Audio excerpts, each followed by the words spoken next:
Në lajme do të ndiqni ligji për rivlerësimin e pasurive u jep mundësinë qytetarëve shqiptar ta bëjnë këtë proces me vlerë tregu ose me çmime reference.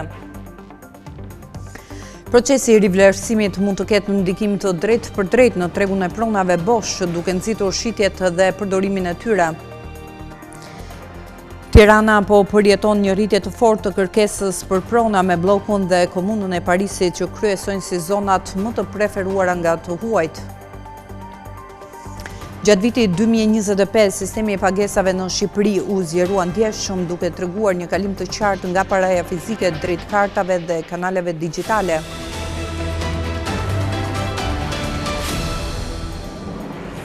Ju përshëndes, do t'jemi bashkë me lajmet e orës 15 këtu në Skan Televizion. Ligji për rivlerësimin e pasurive të paluajtshme u jep mundësinë qytetarëve shqiptar ta bëjnë këtë proces me vlerë tregu ose me çmime reference. Por në rastin e çmimeve të referencës do të zbritet dhe amortizimi 1% për çdo vit. Cili është opsioni më i mirë? Ndjekim shpjegimet e gazetares Elisabeta Dosku. Qytetarët shqiptar do të kenë mundësinë të rivlerësojnë pasuritë e tyre të paluajtshme përmes dy opsioneve, me vlerën e tregut dhe me çmimet e referencës. Por cili nga këto opsione është më me përfitim? Tatimi 5% llogaritet si diferencë midis vlerës së rivlerësuar të pasurisë dhe vlerës së regjistruar të saj. Për të kuptuar se cili nga opsionet është më i përshtatshëm, le të marrim një shembull. Si llogaritet tatimi i rivlerësimit të ndërtesave sipas vlerës së tregut? Nëse marrim një ndërtesë, vlera e cilës është 80.000 euro dhe vlera e tregut është 120.000 euro, diferenca e tatueshme është 40.000 euro. Tatimi që paguhet prej 5% në këtë rast është 2.000 euro. Pra, qytetari paguan një total prej 2.000 eurosh, rritja e vlerës së pronës është 40.000 euro, ndërsa ndërtesa regjistrohet me vlerën finale prej 120.000 euro. Por çfarë ndodh në rastin kur rivlerësimi bëhet në bazë të çmimeve të referencës të vendosura nga qeveria? Le të marrim një shembull konkret të së njëjtës ndërtesë me vlerë aktuale të regjistruar prej 80.000 euro. Këtë vit do të llogaritet edhe 1% për çdo vit amortizimi të ndërtesës, e cila zbritet nga çmimet e referencës. Pra le të themi që vlera aktuale e ndërtesës është 80.000 euro dhe vlera e referencës është 100.000 euro. Nga vlera e referencës zbritet për një ndërtesë e cila është përdorur për 10 vite, 10% e shumës apo 10.000 euro duke çuar vlerën në 90.000 euro. Nga 90.000 euro heqim vlerën aktuale të ndërtesës prej 80.000 euro dhe diferenca rezulton në 10.000 euro. 5% që duhet paguar mbi këtë diferencë rezulton 500 euro. Pra në finale, qytetari duke rivlerësuar pronon me çmimet e referencës paguan 500 euro në total, rritja e vlerës së pronës është 10.000 euro, dhe ndërtesa regjistrohet me vlerë finale 90.000 euro. Duke bërë një krahasim midis rivlerësimit në bazë të çmimeve të referencës dhe rivlerësimit me vlerën e tregut, rezulton se pavarësisht se qytetari paguan shumë më pak, le të themi 2.000 euro më pak, vlera e pronës rritet po ashtu shumë më pak dhe vlera totale e pronës regjistrohet në certifikat më e ulët se në rast kur bëhet rivlerësim me vlerën e tregut. Por çfarë ndodh me ato prona që nuk kanë një vlerë të regjistruar në certifikatën e tyre? Për ndërtesat kur vlera e regjistruar është me franga ari apo Napolona Floriri dhe për ndërtesat e përfituara nga trashëgimia apo dhurata si vlerë e zbritshme për të aplikuar formulën e rivlerësimit, merret në konsiderat kostoja e shfrytëzimit për metër katror e përcaktuar me aktin nënligjor në fuqi për endin kombëtar të banesave në vitin e regjistrimit të pasurisë së paluajtshme. Pra, edhe në këtë rast është gjetur forma për të kryer rivlerësimin e pasurive. Por si veprohet në rastin kur pra qytetarët duan të rivlerësojnë tokat, pronat e tyre? Rivlerësimi i tokave le të marrim në konsiderat një sipërfaqe 1 hektar, ku vlera aktuale së cilës apo vlera regjistruar është 20.000 euro dhe vlera e tregut ka shkuar në 70.000 euro. Ndiqet e njëjta formulë si në rastin e ndërtesave. Diferenca e tatueshme është 70.000 euro minus 20.000 euro vlerën e regjistruar të pronës, rezulton në 50.000 euro. Tatimi që paguat prej 5% mbi vlerën 50.000 euro është 2.500 euro. Pra për të rivlerësuar një tokë, le ta themi, qytetarët paguajnë prej 1 hektarësh, paguajnë 2.500 euro, rritja e vlerës është 50.000 euro dhe në total prona regjistrohet me vlerën 70.000 euro, pra një rritje e konsiderueshme e saj. Afati i aplikimit për qytetarët që duan të përfitojnë nga ky ligj është deri më datën 31 dhjetor 2026. Procesi i rivlerësimit përtej rritjes së ndjeshme të transaksioneve, kursimit të familjeve dhe arkës së shtetit mund të ketë ndikim të drejtë për drejtë në tregun e pronave bosh, duke nxitur shitjet dhe përdorimin e tyre.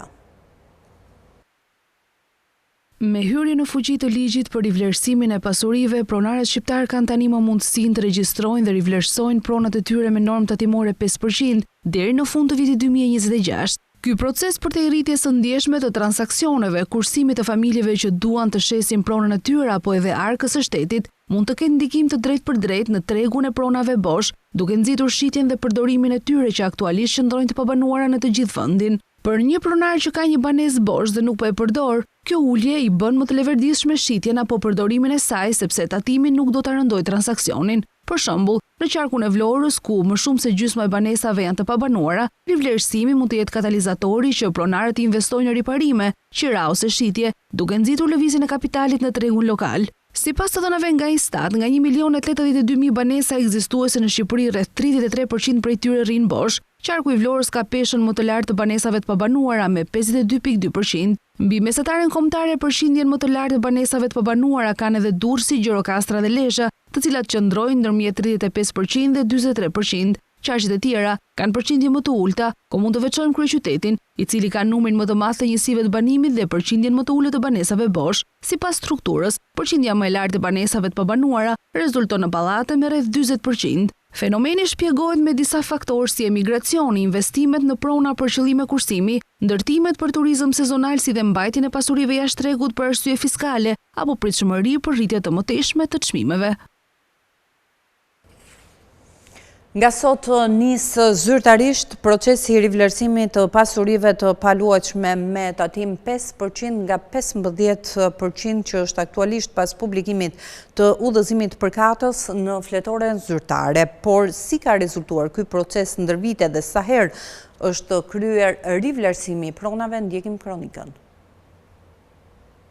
Është zyrtarizuar nisja e procesit të rivlerësimit pasurive të paluajtshme duke ulur tatimin në 5% nga 15% që ishte më parë. Udhëzimi i përbashkët i Ministrisë së Financave dhe Drejtorisë së Agjencisë Shtetërore të Kadastrës i publikuar në fletoren zyrtare përcakton rregullat dhe procedurat që duhet të ndjekin individët për të përfituar nga ky proces. Ky proces pritet të ndikojë ndjeshëm në nxitjen e transaksioneve të pronave të cilat deri më tani kanë qenë në pritje të lehtësimit fiskal për të mos paguar normën tatimore në fuqi prej 15%. Nga kjo iniciativë pritet të përfitojnë drejt për drejt shumë familje. Por si ka rezultuar ky proces ndër vite dhe sa herë është kryer rivlerësimi i pronave? Sipas të dhënave zyrtare, 2 rivlerësimet e para u kryen përgjatë viteve 2011-2013 dhe u realizuan për rreth 95.000 prona. Ndryshe nga sa parashikohet së fundmi në vitin 2011 dhe 2013, ai që barazonte vlerën e pronës me çmimin fiskal të miratuar nga qeveria ose me atë të tregut, do të paguante 1% të diferencës me çmimin e blerjes atë që deklaronte. Rivlerësimi përgjatë kësaj periudhe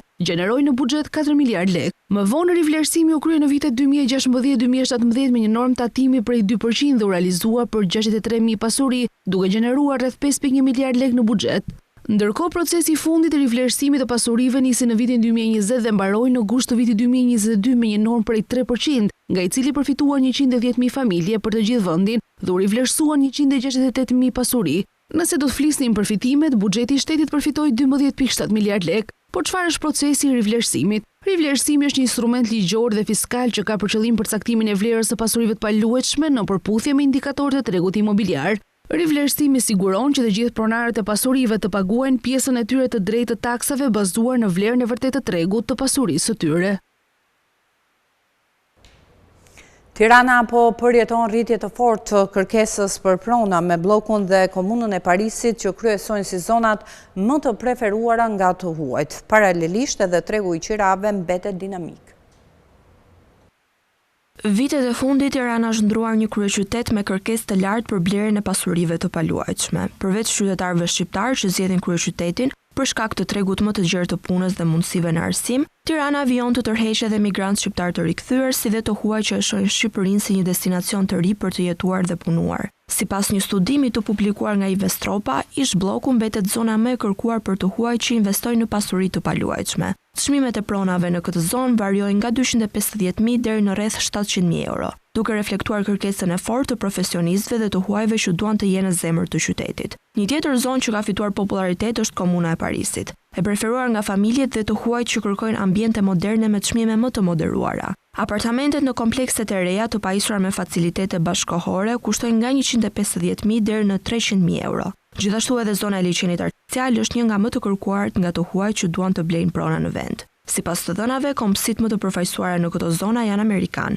gjerman, italian dhe britanik, si dhe një numër në rritje nomadësh digjital të tërhequr nga kostoja e ulët e jetesës dhe klima e butë që ofron Shqipëria. Edhe tregu i qërave paraqitet dinamik. 35% ndahet mes familjeve, të huajve rezident dhe qëramarsve sezonal. Krahasuar me një vit më parë, koha mesatare e shëndrimit të një prone në treg është ulur lehtë, duke reflektuar kushte më të shtrënguara dhe një kërkesë të vazhdueshme të lartë, veçanërisht nga profesionistët e rinj dhe të huaj që po zhvendosen në kryeqytet. Për gjatë vitit 2025, sistemi i pagesave në Shqipëri u zgjerua ndjeshëm duke treguar një kalim të qartë nga paraja fizike drejt kartave dhe kanaleve digjitale.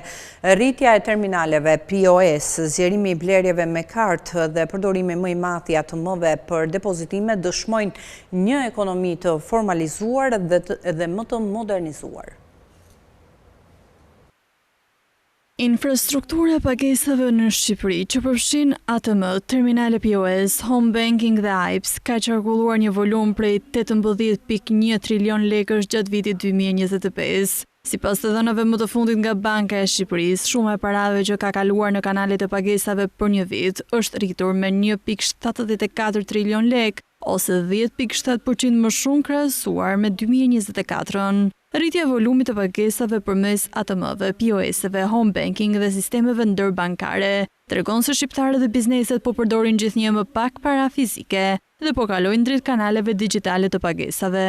Kjo do të thotë se në vend që transaksionet të kryen me para në dorë, ato po realizohen me kartë, me telefon apo me transferta bankare. Ky ndryshim e bën ekonominë më transparente, më të sigurt dhe më të shpejtë, pasi parat lëvizin në mënyrë elektronike dhe regjistrohen automatikisht në sistemin bankar. Në thelb është një tregues se ekonomia po modernizohet dhe po bëhet më formale.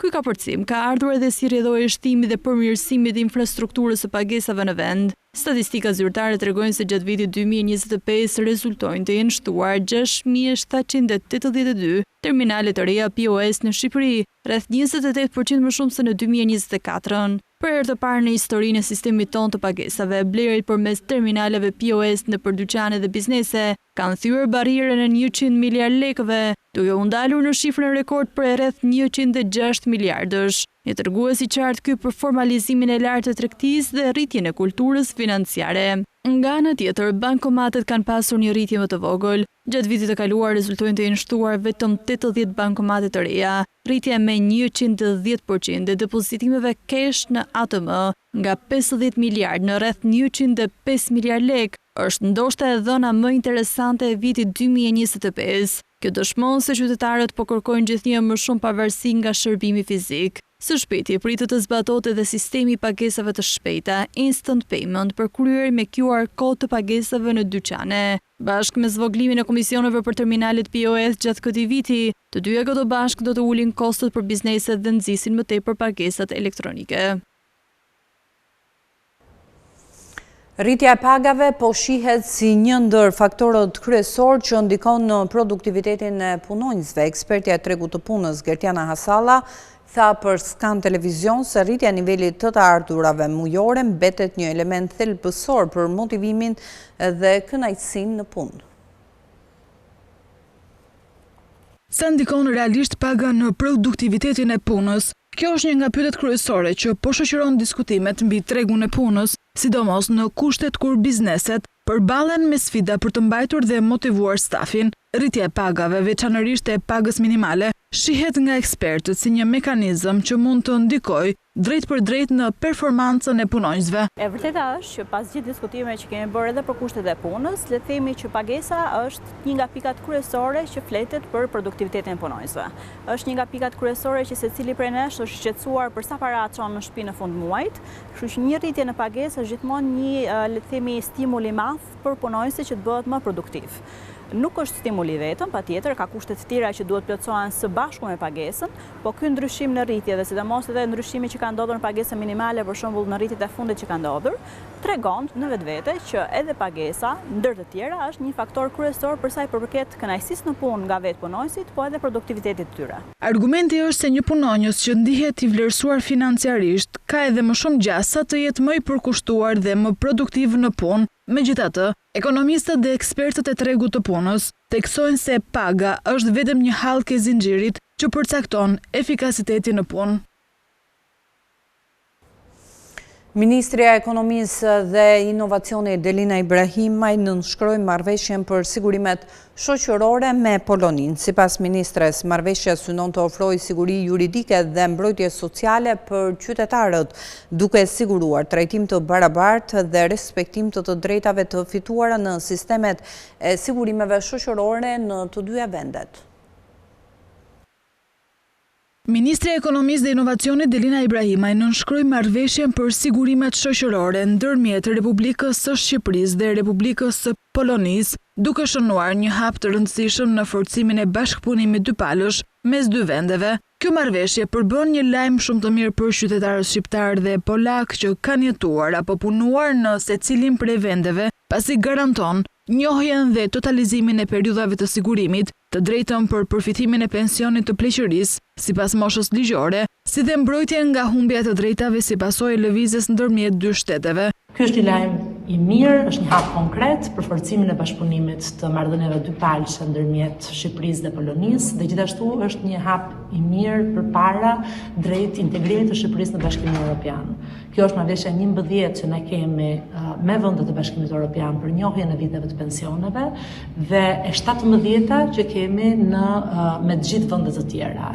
Sipas saj, ky akt përfaqëson një hap konkret në forcimin e marrëdhënies mes Shqipërisë dhe Polonisë, si dhe një tjetër progres të rëndësishëm në rrugën e integrimit evropian të Shqipërisë në përputhje me standardet e Bashkimit Evropian për koordinimin e sistemeve të sigurimeve shoqërore. Aktualisht, Shqipëria ka 17 marrëveshje dypalëse në zbatim, 5 marrëveshje të dakordsuara, ndërsa 3 të tjera dypalëse për sigurimet shoqërore janë aktualisht në negocim ose në proces përgatitje. Kjo dëshmon angazhimin e vazhdueshëm të qeverisë shqiptare për zgjerimin e mbulimit të mbrojtjes sociale për qytetarët e saj jashtë vendit dhe për parafrimin e kuadrit të koordinimit të sigurimeve shoqërore me standardet e Bashkimit Evropian.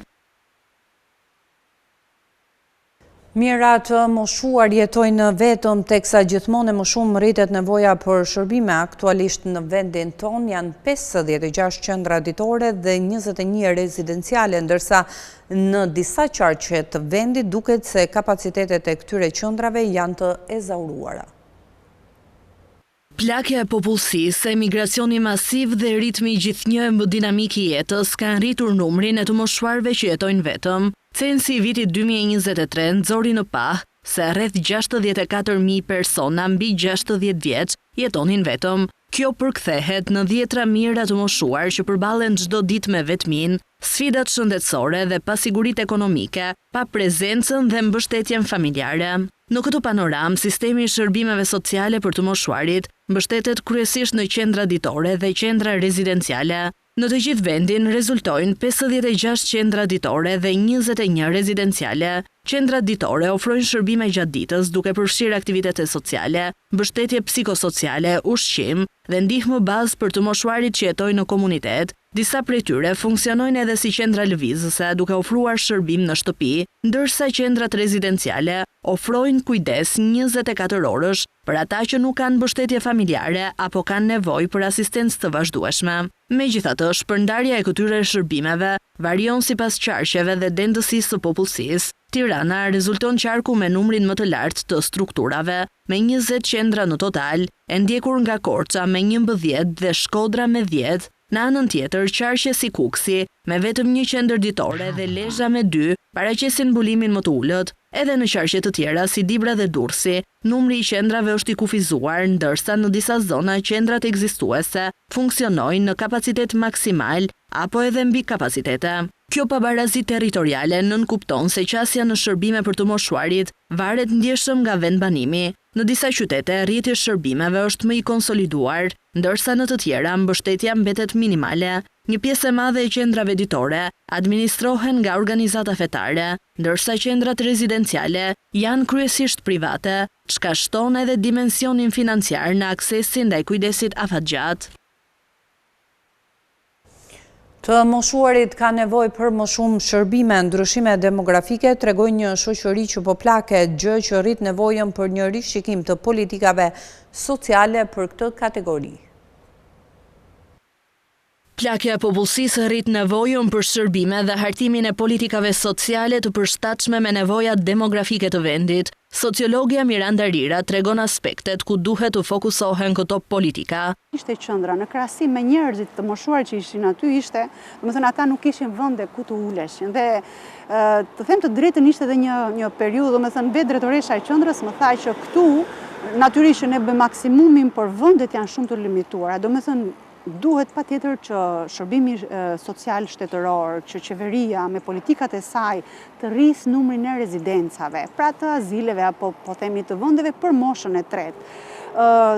Dhe padyshim edhe rritja e atyre që njihen si qendra ditore, komunitare, pra ku njerëz të moshës së tretë, të moshuar që mbasi janë të vetmuar këtu, që s'kan familjen këtu, që kanë fëmijët në emigracion, të mund të trajtojnë, të hanë një vakt apo të kalojnë kohë aty.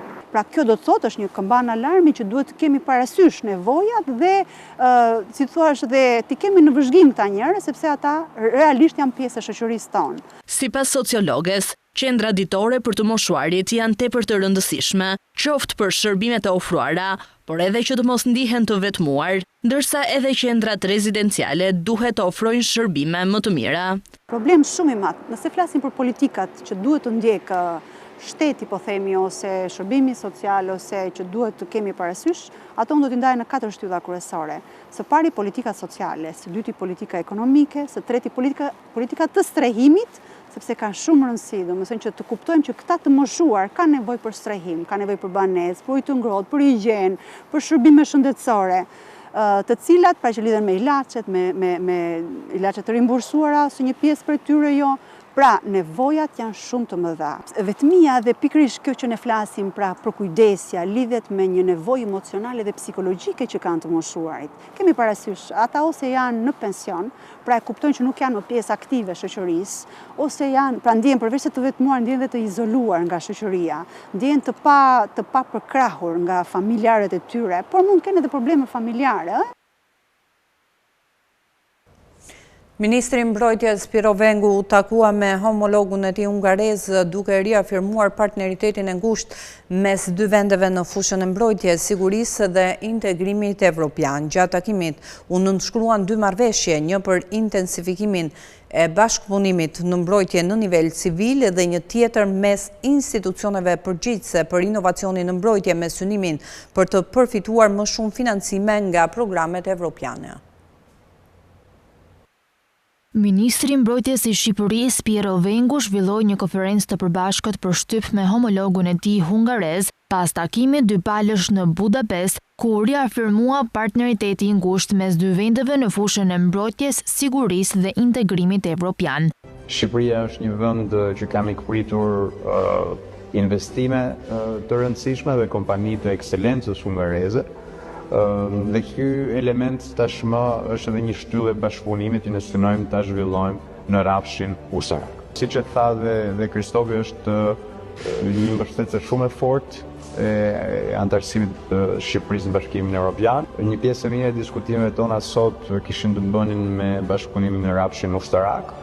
Ne jemi shumë të impresionuar nga mënyra se si industria hungareze e mbrojtjes zhvilluar vitet e fundit. Ndaj dhe kishim dhe 2 marrëveshje sot, një marrëveshje në rrafshin e bashkëpunimit në mbrojtje me 2 drejtuesit civil të mbrojtjes që do intensifikojnë bashkëpunimin në këtë rrafsh, dhe nga ana tjetër dy institucionet përgjegjëse për inovacionin në fushën e mbrojtjes. Ministri shqiptar vlerësoi mbështetjen e Hungarisë për anëtarësimin e Shqipërisë në Bashkimin Evropian, duke theksuar se vendi ka hapur të gjithë grup kapitujt dhe po avancon me reformat dhe arritjen e piketave të ndërmjetme. Gjithashtu, ministri Vengu vlerësoi zhvillimin e industrisë hungareze të mbrojtjes dhe theksoi synimin për ndërthurjen e zinxhirëve të furnizimit ushtarak me preferencë për vendet aleate. Palët nënshkruan dy marrëveshje, një për intensifikimin e bashkëpunimit në mbrojtje në nivel civil dhe një tjetër mes institucioneve përgjegjëse për inovacionin në mbrojtje me synimin për të përfituar më shumë financime nga programet evropiane. Nga ana e tij, ministri hungares theksoi se Ballkani Perëndimor ka një rol kyç historik, ekonomik dhe social dhe vlerësoi Shqipërinë për rolin e saj në stabilitetin e rajonit. Përmbushja e objektivave të NATO-s dhe ndarja e përvojave janë thelbësore për të dyja palët dhe u konfirmuan edhe në takimin dy palësh. Gjithashtu, ministri hungares garantoi se Shqipëria mund të mbështetet gjithmonë te Hungaria dhe Ministria e saj e mbrojtjes. Shqipëria ka rritur ndjeshëm buxhetin e mbrojtjes, krahasuar me vitin 2014, shpenzimet janë më shumë se dyfishuar në terma real, ndërkohë edhe për vitin 2026 ka një rritje të shpenzimeve duke arritur në 2.12% të prodhimit të brendshëm bruto.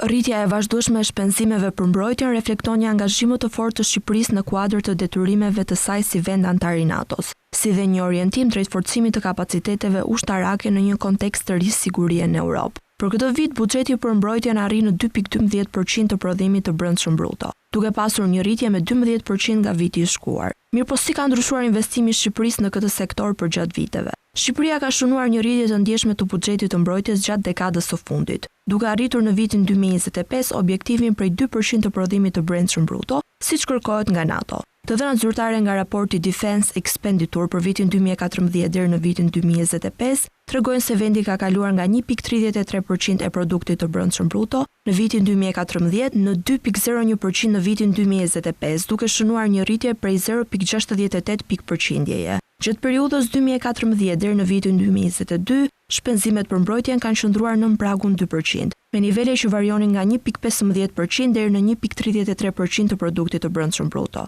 Rritja më e dukshme nisi pas vitit 2022, ku investimet në sektorin e mbrojtjes u përshpejtuan ndjeshëm. Në terma real, rritja është edhe më e theksuar. Nëse në vitin 2014 Shqipëria shpenzonte rreth $196 milion, në vitin 2025 kjo shumë arriti në $427 milion. Kjo përfaqëson një rritje reale për afro 118%, çka do të thotë se buxheti i mbrojtjes është më shumë se dyfishuar në harkun e 11 viteve. Sa i përket renditjes në raport me vendet e tjera të aleancës, Shqipëria pozicionohet në nivelin e kërkuar prej 2%. Vendet si Polonia, Lituania, Letonia dhe Estonia shpenzojnë dukshëm më shumë, me përqindje që varojnë nga 3% deri në mbi 4% të produktit të brendshëm bruto. Edhe Shtetet e Bashkuara dhe Greqia mbeten mbi mesatare, me nivele përkatësisht mbi 3% dhe rreth 2.8%. Ndërkohë Shqipëria renditet në të njëjtin nivel me vende si Italia, Kanadaja, Portugalia apo Çekia, të cilat në vitin 2025 lëviznin rreth pragut 2%.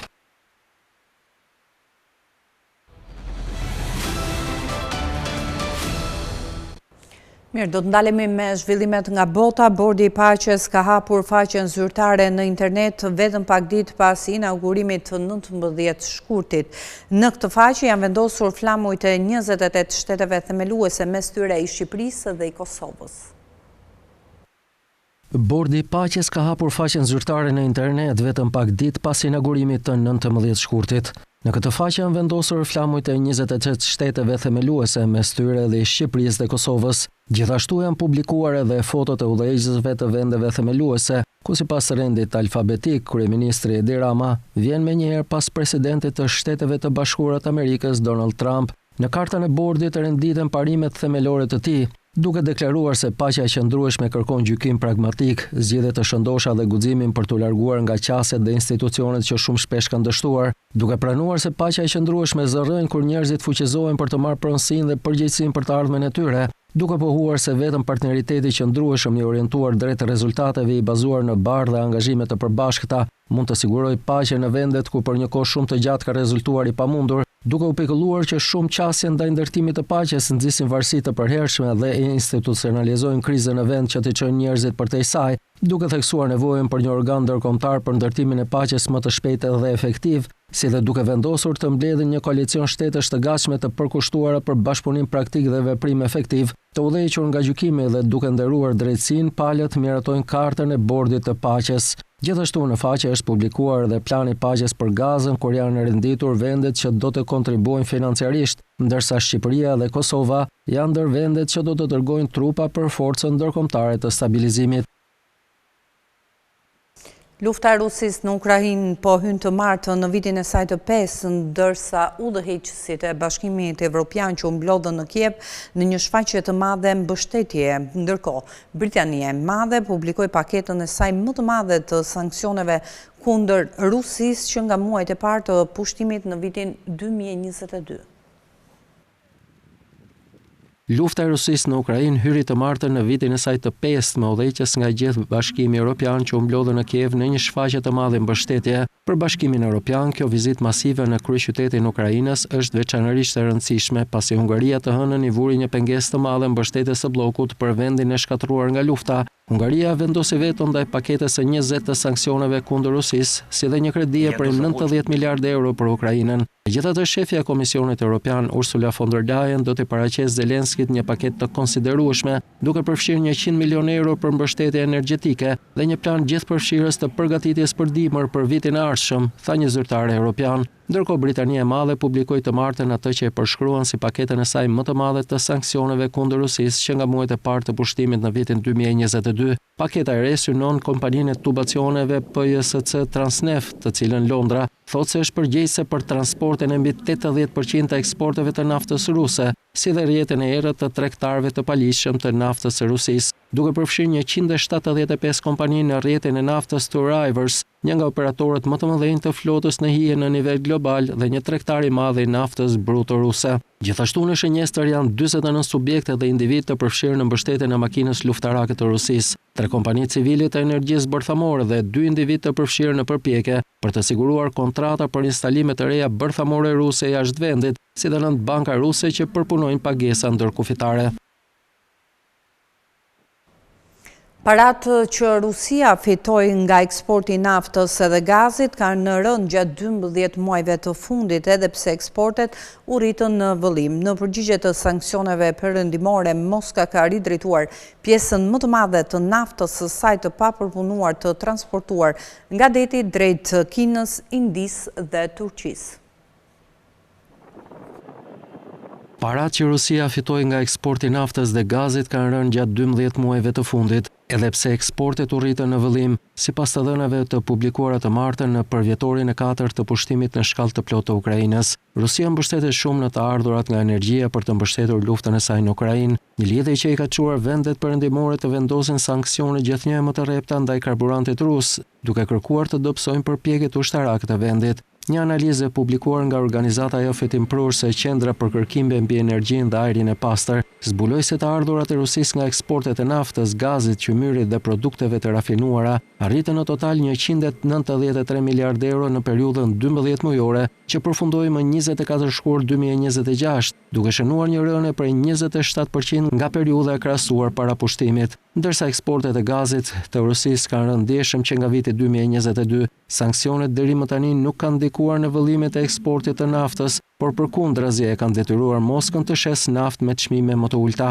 Të ardhurat e Rusisë nga eksportet e naftës bruto në 12 muajt e fundit ulën me 18% në bazë vjetore. Në të njëjtën kohë, vëllimet e eksportit të naftës bruto mbeten 6% mbi nivelet para pushtimit në 215 milion tonë. Në përgjigje të sanksioneve perëndimore, Moska ka ridrejtuar pjesën më të madhe të naftës së saj të papërpunuar të transportuar nga deti drejt Kinës, Indisë dhe Turqisë, shpesh duke u mbështetur në një flotë në hije me cisterna të vjetra dhe të pasiguruara për ta anashkaluar sanksionet perëndimore. Por kufizimet më të ashpra mund të godasin më rënd eksportet ruse të karburantit këtë vit. Presidenti amerikan Donald Trump e ka bërë diversifikimin larg naftës së papërpunuar ruse një kusht për një marrëveshje tregtare me Indinë. Bashkimi Evropian po diskuton një ndalim të plot për çdo biznes që mbështet eksportet e naftës bruto të Rusisë me transport detar, duke shkuar shumë përtej sanksioneve të mëparshme. Bloku dështoi të miratonte këto sanksione të hënën pasi Hungaria vuri veto ndaj tyre për shkak të një mosmarrëveshje mbi një tubacion të dëmtuar naftë Ukrainas.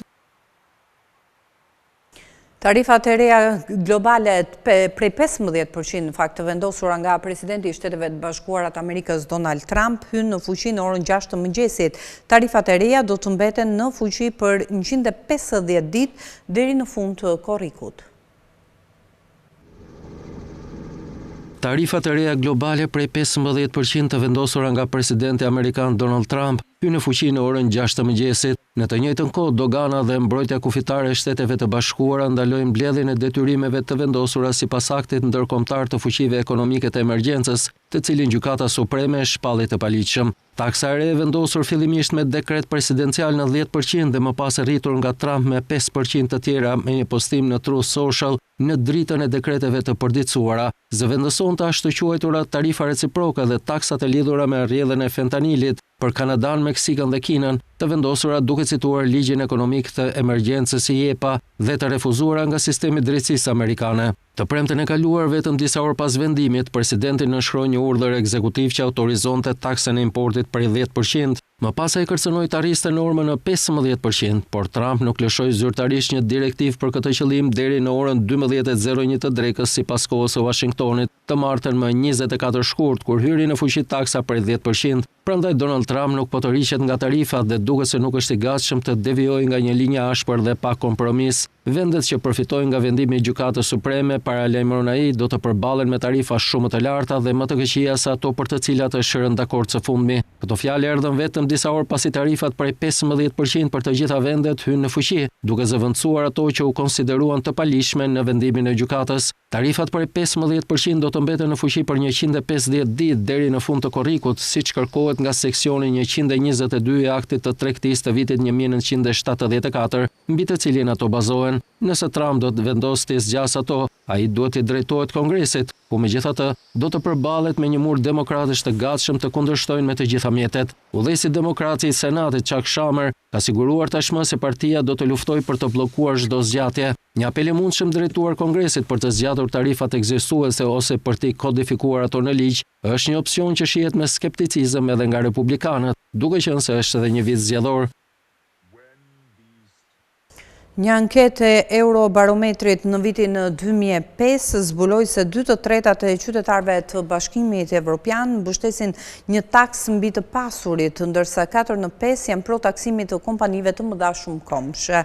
Në përgjithësi, mbështetja është e lartë në Evropën qendrore dhe atë lindore.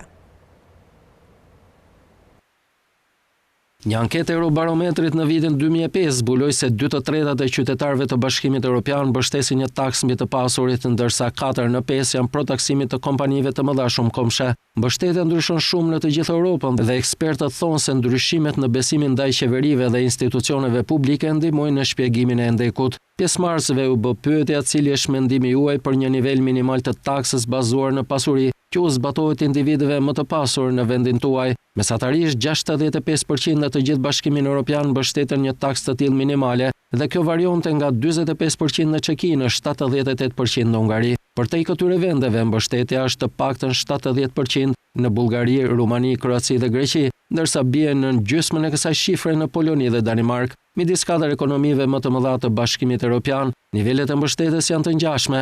Italia kryeson me 70%, e ndjekur nga Gjermania dhe Spanja me nga 69% secila. Franca me 65% përputhet me mesataren e Bashkimit Evropian. Në përgjithësi, mbështetja është e lartë në Europën qendrore dhe lindore, megjithëse dallimet e brendshme janë të habitshme. Polonia dhe Çekia dallohen qartë si përjashtime me mbështetje dukshëm më të ulët. Shumë taksa mbi pasurinë u hoqën në vendet nordike për shkak të shqetësimeve në lidhje me efikasitetin dhe shmangjen e tyre. Qytetarët atje në përgjithësi besojnë se taksat ekzistuese mbi të ardhurat nga kapitali funksionojnë në mënyrë efektive dhe shpërndajnë barre në mënyrë të drejtë. Si pasojë, gatishmëria për të vendosur taksat mbi pasurinë neto mbetet e kufizuar. Perceptimet për drejtësinë tatimore janë përgjithsisht më të larta në vendet nordike dhe të Europës perëndimore dhe më të ulta në Europën lindore. Ekspertët e lidhin këtë boshllëk me cilësinë e shërbimeve publike dhe mënyrën se si sistemet tatimore e rishpërndajnë pasurinë.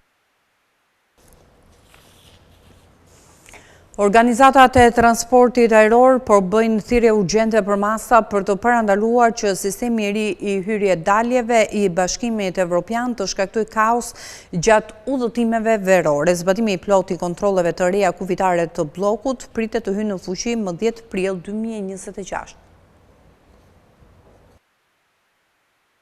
Organizatat e transportit ajror po bëjnë thirrje urgjente për masa për të parandaluar që sistemi i ri i hyrje-daljeve EES i Bashkimit Evropian të shkaktojë kaos gjatë udhëtimeve verore. Zbatimi i plotë i kontrolleve të reja kufitare të bllokut pritet të hyjë në fuqi më 10 prill 2026. Komisioni Evropian ka njoftuar tashmë se do t'u lejojë shteteve anëtare disa fleksibilitete që do të ndihmojnë në lehtësimin e mbingarkesës së mundshme gjatë periudhave të trafikut të pikut deri në muajin shtator. Autoritetet në 2 aeroportet më të mëdha të Francës tani po kërkojnë pezullimin e implementimit të sistemit EES gjatë verës. Kjo vjen pasi organizatat e transportit ajror paralajmëruan se kohët e pritjes mund të jenë dukshëm më të gjata këtë verë me sistemin biometrik në vend. Ata po bëjnë thirrje për veprime urgjente për të luftuar mungesën kronike të personelit në kontrollin kufitar dhe çështjet e pasgjidhura të teknologjisë. EES u lançua në tetor 2025 dhe po zbatohet gradualisht në aeroportet dhe portet e bllokut. Në aeroportet ku sistemi është funksional, udhëtarët të përjashtuar nga viza nga Mbretëria e Bashkuar, Shtetet e Bashkuara të Amerikës dhe vendet e tjera jo anëtare të Bashkimit Evropian duhet të regjistrojnë të dhënat e tyre biometrike në kioskat të dedikuara. Fillimisht pragu për vendet e Bashkimit Evropian për të regjistruar mbërritjet nga vendet e treta ishte vendosur vetëm në 10%, nga 9 janari ky nivel u rrit në 35%, me sistemin që u lançua në 10 aeroporte dhe porte të tjera. Shkalla e përdorimit të teknologjisë biometrike ka përjetuar tashmë probleme fillestare duke shkaktuar vonesa të konsiderueshme për pasagjerët e fluturimeve ajrore. Në disa raste vonesat kanë rezultuar në humbjen e fluturimeve të pasagjerëve.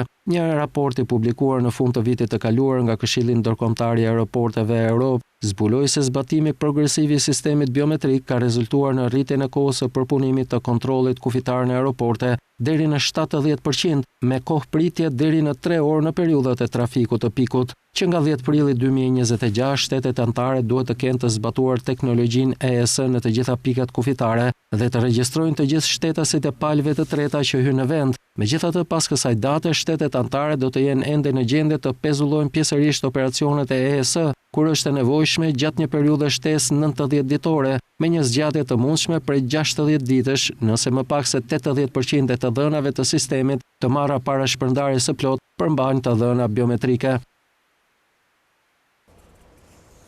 Kompanit po përballen me kosto të larta huamarrje dhe shqyrtim më të rrept nga huadhënësit, teksa presioni në rritje nga inteligjenca artificiale kërcënon modelet e tyre të biznesit, thon ekspertët e tregut. Kompanitë e softwareve po përballen me kosto të larta huamarrje dhe shqyrtim më të rrept nga huadhënësit, teksa presioni në rritje nga inteligjenca artificiale kërcënon modelet e tyre të biznesit, thon ekspertët e tregut. Në një spektër global, firmat e softwareve kanë ndaluar mbledhjen e fondeve, pasi huadhënësit dhe investitorët besojnë tek zëvendësimet e inteligjencës artificiale. Këto shqetësime janë theksuar në tregjet e kredive, ku diferencat për kompanitë me risk parashikojnë më shumë mospagesa.